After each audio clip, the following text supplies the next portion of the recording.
మార్చి 26 పునీత లుజెడ్ గారి పండుగ. సువార్త ప్రచారకుడు, జర్మనీలోని మునిర్పిఠ తొలి బిషప్. ఉర్చెడ్ యార్కుల్లో విద్యాభ్యాసం పూర్తి చేసిన పునీత లుడ్జెడ్ గారు ఫ్రీజ్లాండ్లో సువార్త సేవ చేశారు. కానీ క్రీస్తు శకం 784లో సాక్సన్ దాడులతో చర్చిలు ధ్వంసమై మిషనరీలు తరిమివేయబడ్డారు.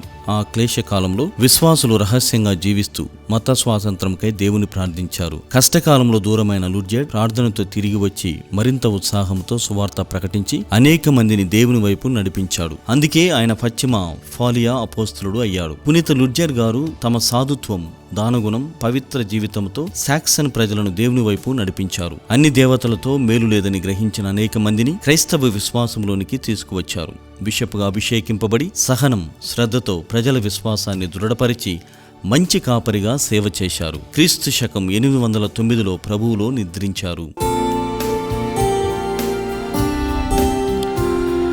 పునీత లుడ్జెరుగా